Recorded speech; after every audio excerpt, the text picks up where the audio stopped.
La section Bénin du réseau des enseignantes syndicalistes de l'Afrique de l'Ouest, RESAO, a tenu une rencontre ce samedi au CEJ Saint-Rita à Cotonou.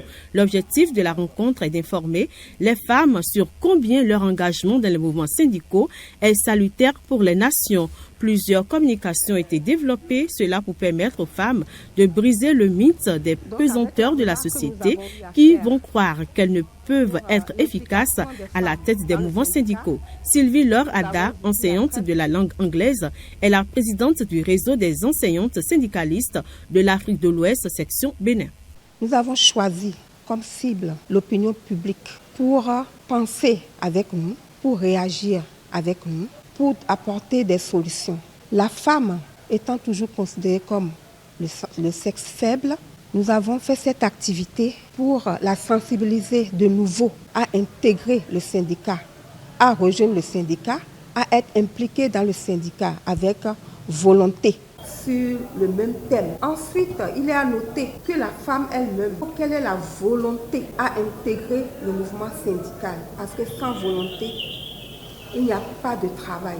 Et sans volonté, il n'y a pas d'amour pour la besogne que tu accomplis.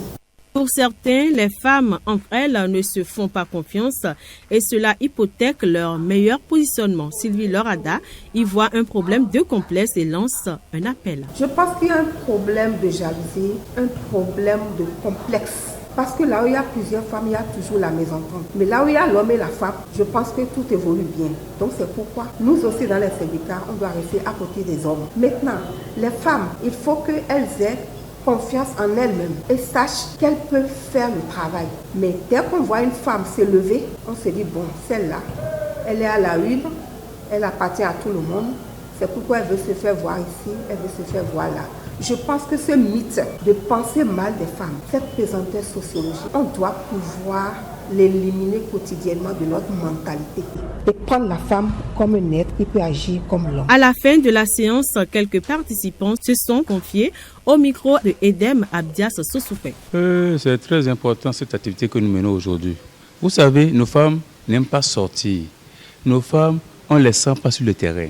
Et le rôle de la maison n'est pas une que pour la femme. Moi qui suis ici, je suis prêt à garder l'enfant. C'est de manager le temps, l'emploi du temps. C'est ça qu'il faut faire. Si on peut manager l'emploi du temps comme cela se doit, le problème ne se pose pas. Là, tu laisses la femme partir et toi, tu es là. Si vous tous, vous sortez, vous allez former vos enfants leaders. Oh, un monde sans femme, même dans la Bible. Dieu a créé l'homme. Il a été obligé de créer son aide qui est la femme. Sans la femme, on ne peut rien. Surtout dans le monde syndical. Nous comprenons que quand on va aux négociations, ils écoutent même mieux les femmes que les hommes. Les gens ont plus confiance en les femmes que les hommes. Vraiment, c'est une activité très importante. C'est une activité qui permet à la femme d'être motivée, d'être chaque fois devant les mouvements syndicaux. Nous sommes à une ère, la modernisation est très importante. Avec cette modernisation, nous avons beaucoup plus besoin des femmes qui contribuent assez au développement, non seulement des familles, mais aussi de l'État.